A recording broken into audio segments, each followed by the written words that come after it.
So take a stand, show the peace and love. If you can't take a chance, then you ain't doing enough.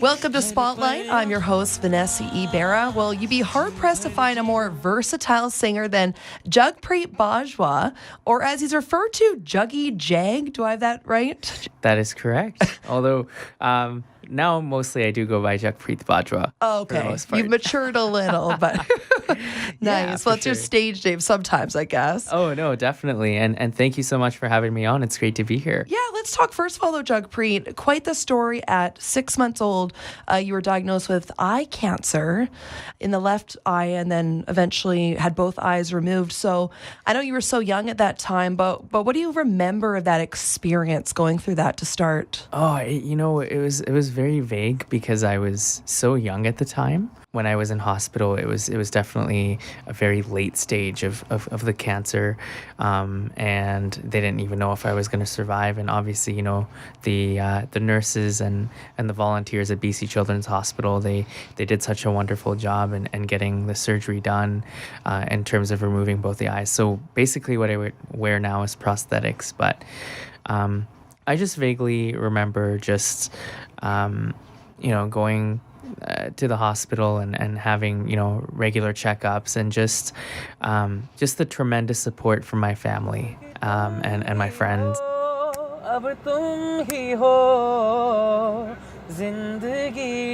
Let's talk about some of that support. Your dad's actually here. He's Absolutely, yeah. watching on the side. But you talked about your dad, who was a realtor, but also he was quite the songwriter growing up, and your mom also singing all the time around the house, cooking. And you've mentioned that helped you kind of get out of the darkness of what you were going through. How is that? Yeah, so basically, my motto is just, seeing the world through music. And I think music is such a universal language within itself, where you can travel the world just through the different music you hear. And, with my parents, my mom and my dad.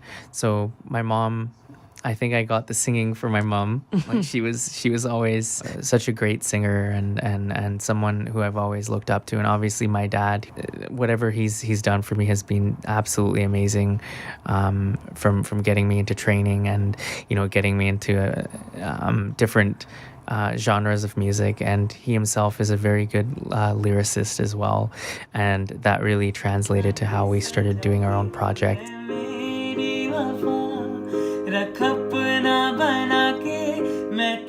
So give us a timeline of your music journey. So I know, like you said, you're listening to your dad writing lyrics, your mom singing, like you started tapping your toes, then it kind of led to wanting to study music, or what was that timeline? Yeah, absolutely. So I actually started training at the age of 6. That was when my formal music training began. I started off with Indian classical music, and then I worked my way into learning more about R&B music and rock, and obviously listening to different genres. I'm really into world music. I started performing at the age of 6 as well. It was for a Canada Day parade in Squamish, and that was an amazing start to what I can call such a great music journey that has involved a lot of different accomplishments and different things along the way. So I think that's basically how it started off for me, and really grateful to be where I am now, for sure. And it's blossomed. Like, you've traveled the world now performing from Little Squamish to Mumbai. I know you were in. How has being visually impaired help you or make you have an advantage over other performers? That's a very good question. I think that just being a performer and kind of, it's about having self-confidence within yourself and interacting with the audience. I think sometimes what I've seen and with other performers and stuff, and it's not a criticism, obviously. It's just more like, I think, like, especially with people who can't see, it's really important to interact with the audience and ask them, like, how are you guys doing, or kind of stop in the middle and tell a joke, or tell something about your journey that's interesting, and interact with people that way. Yeah, connect that much more with the audience. Exactly. I saw a cover actually on YouTube. You have so many awesome videos. I was up till midnight last night, and it was cool. I'm finally meeting the celebrity. But you had won Shawn Mendes, "In My Blend," which I thought was an awesome cover. So I always thought you sounded like Shawn quite a bit. Like there was quite the resemblance. But how would you describe your sound overall? So for me, I think that I definitely try and keep my options open.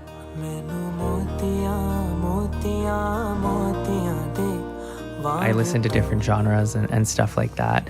And I think with Bollywood music as well, because I've been singing in Bollywood movies, I think the most important thing is to have that versatile sound.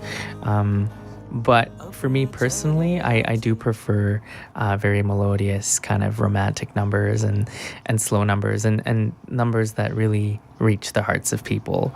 So I would say that my sound is like I like to keep it more Smooth. melodical and smooth, and exactly.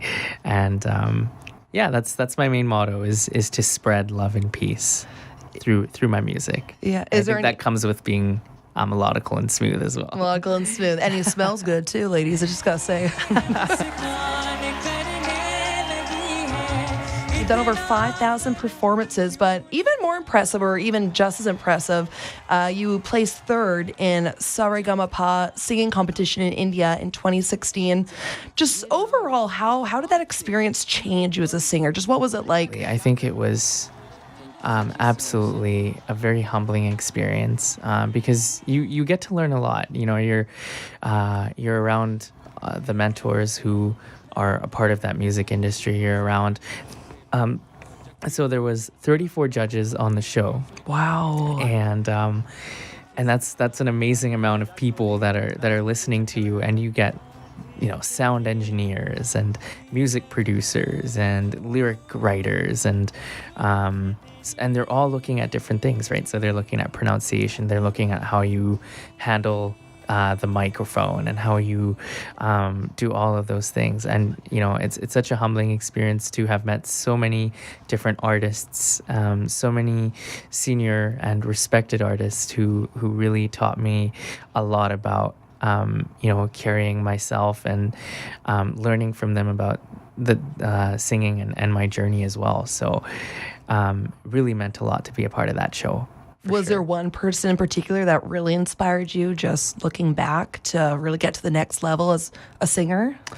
Well, my dream was, and you had also alluded to this as well, was meeting the biggest Bollywood star currently in India. His name is Mr. Salman Khan, and just an absolute pleasure meeting someone like that, who actually especially came to visit me on set. It was a surprise. Wow. I was rehearsing, and he just popped in, and there was like 20 bodyguards, and I was like, what's going on? And then he shows up, and it was super awesome, because he was standing there, and he said, "I'm actually Mr. Salman Khan." And I said, this is a joke, right? Because I had no idea. Like, Amazing. this is amazing. And so to get someone's encouragement, and for someone to say that I'm your biggest fan, Wow. when they're the biggest star in the country, and all over the world as well. I mean, they've got so much going on. That was definitely a huge dream come true for me. You're my melody. You're so beautiful. You make me feel so alive. You're my spring breeze. You show me, girl, how to fly. What's next for you? I would think competing in the competition, third, your newsmaker, Chrissy Clark, even the premiere talking about you back in the day. Like, how do you top that? What's next? It's definitely a lot of great things that we're working on. A lot of we're trying to make all of our songs sound different from one another, so there's a fusion project coming up. There's a song that I'm working on with her name is Jyotika. She's from Bollywood, and she's one of the big singers out there right now. So we're working on that project as well. We're definitely trying to release a song every single month.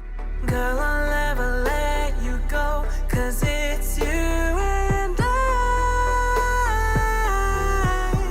If you had a message for people, obviously your life's been so interesting. I have two different dichotomies of how intense and stressful I would think when you first were born, the eye cancer to now. Yeah. So, but just in general, like through your music, what's your message to people you're trying to convey?